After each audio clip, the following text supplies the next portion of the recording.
Thank you for joining us. Are now joined by head coach Chris Lemonis. Coach, if you wouldn't mind, please go ahead with a brief opening statement, and then we'll take questions. Big bounce back game from our guys, just a resilient group. We've had our back against the wall, it feels like, all year long, and they just keep responding. As a coach, you couldn't be more proud of your kids, the way they came out and competed. And we came out here and beat Texas the other night with two of my JUCO guys from Northwest Mississippi, and tonight Houston Harding and Preston Johnson, two more of my Mississippi JUCO players. I just couldn't be more proud of those guys. They gave us a chance tonight, and they pitched great, commanded the zone, but it was just toughness. They were just tough all night long, and I thought they did a great job, and really happy for those guys.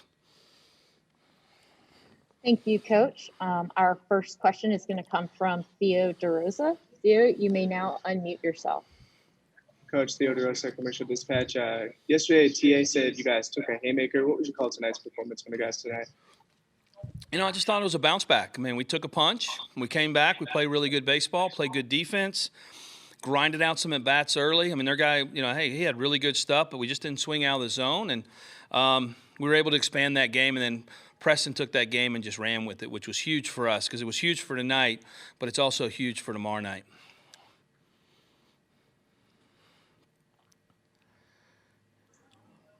Thank you, Coach. Our next question is coming from John Sokolov. John, you may talk. Hey, Chris, John Sokolov with WCBI in Columbus. You mentioned Hootie there, but 3 out of the last 4 times that y'all's backs were literally to the wall with the season on the line. The Campbell game, Notre Dame tonight. I mean, he's really delivered. I mean, what makes him live so well for these moments, and what does he kind of mean to you? He's just a tough kid. I mean, he had good stuff in the first, maybe the second, and then the next 2 innings he was just pitching on fumes. He just we got him going early, then we had the rain delay, then he had to come back out, then we had the long inning, and he just kept going out there and competing, and that's what he does. He has good stuff, but he gives us a chance to win every time he runs out there, and really happy, for him to be able to pitch so well on a big stage like that. Our next question will come from Steve Robertson. Steve, you may ask your question. Steve Robertson with genespage.com. Chris, you talked about these nerve-wracking games and how you had to each them out. Tonight you get some margin in this one and able to get some separation. Did you expect that to happen in the College World Series final, and how do you feel about it right now? Well, we're ecstatic because, 1, we're still playing, and 2, we used 2 arms tonight. And it gives us we got some opportunity to use some different guys tomorrow now because of the score, and I just, like I said, it was nice after the game. I grabbed Landon and I said, man, it sure was nice not having to pitch you tonight because I feel like in every win for the last month, he's been out there. So for him to have a night off and us still get the victory was huge. Our next question will come from Elizabeth Merrill. Elizabeth, you can ask your question. Do you suspect that Bednar will pitch tomorrow? We have no idea right now. So we'll assess everything when we get back, look at our arms, and try to figure it out. We'll probably know something midday tomorrow. Thank you, Coach. Our next question is coming from Teddy Cowhill. Just what did you think of the approaches tonight? I mean, you had 10 walks, 14 hits, mostly singles. What was the key to locking in on those pitchers?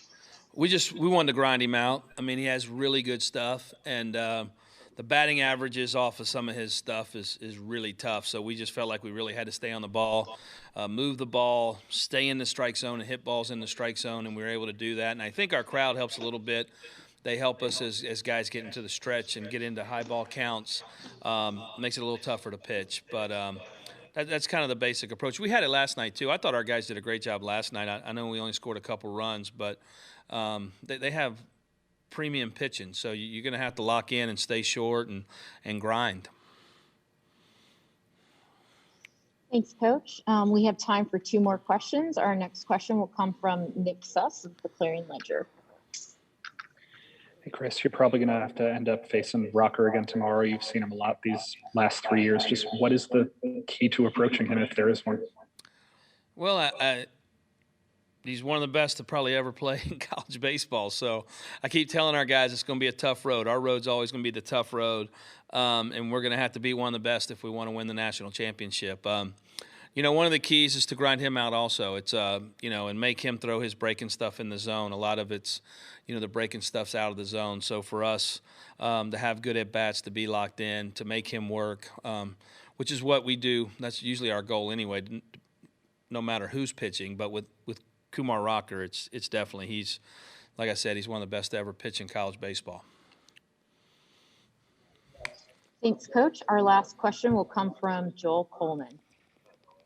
Chris, we talk about it all the time, so it may be a repetitive question, but you guys out there in front of 22, 23, 24,000 fans, and it's probably 90, I don't know what the percentage is, but there's a lot of maroon and white out there. Just how special is that to have that over the course of this event? And as you try to bounce back today, you got your fan base there, and they'll be there tomorrow too, I'm sure. It's really special. It's Everett, our bus driver, gave me a hard time on the way because you could barely pull the bus out with all the fans everywhere. And, you didn't have this at the Citadel. And no, sir, we didn't. It's one of those things where this is unique. It's not everywhere. And our fans, the passion they have for baseball and the history and the tradition. And this is a family, program. And so seeing everybody there, it was nice to win tonight because you'd hate for everybody to come and us not play well. And I didn't feel like we played great last night. So playing great tonight and giving them a chance to see us do something special tomorrow will be a big moment. Okay, thank you so much for your time, Coach. Thank you. We will be joined. Thank you. We will be joined momentarily by Scotty DeBrule. Please use this time to raise and lower your hand as necessary.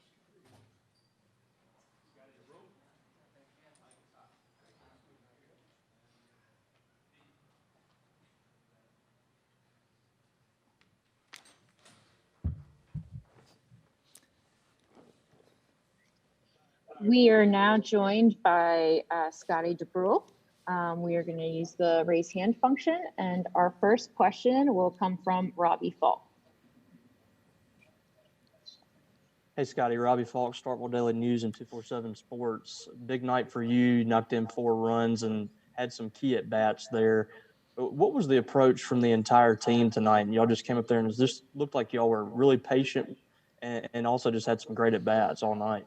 We're just going to stay in the moment, just stick to our approaches and look for good pitches to hit. You're not trying to complicate things. You just keep doing the same thing you've been doing all year, and it clicked for us tonight. Our next question will come from David Murray. David Murray, Gene's page 24/7. After last night, this team has been so good at bouncing back. You did bounce back. Now, how do you come off this great big high and get refocused in time to play for the championship tomorrow? We take one game at a time. This game is done. We're going to recollect. We're going to remain cool, calm, and collected and bring the same energy out tomorrow. But we know this game is over and it's going to be a new day tomorrow. And we're going to have to face tough arms. So, we'll keep the same energy, though. Thank you. Our next question will come from John Sokoloff. Scotty, what do you remember about facing Kumar last time, if he is the starter tomorrow, and what's the approach going to have to be? Yeah, I remember that he's a great pitcher. He really hits his spots. I mean, he's got the command, he's got the velo, just really great arm overall. We're really going to have to compete to have success against him. We have time for 2 more questions. Our next one will come from Elizabeth Merrill with ESPN.com.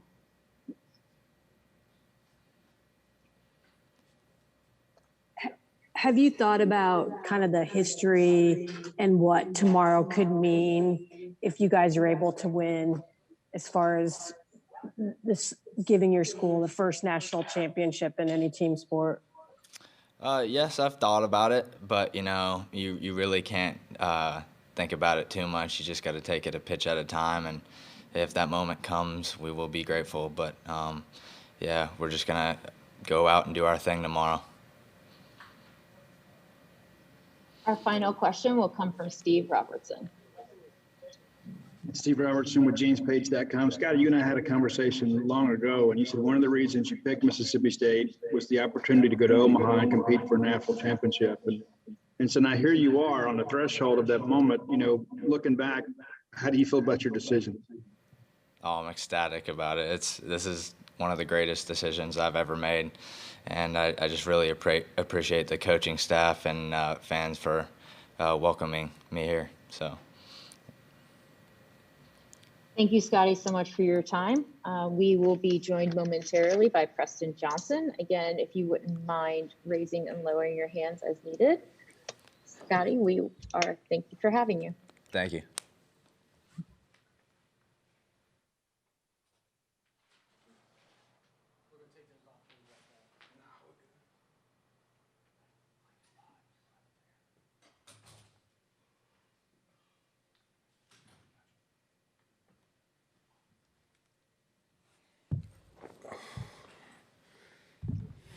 Okay, we are now joined by Preston Johnson.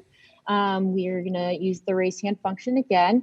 We'll start by taking a question from Theo DeRosa.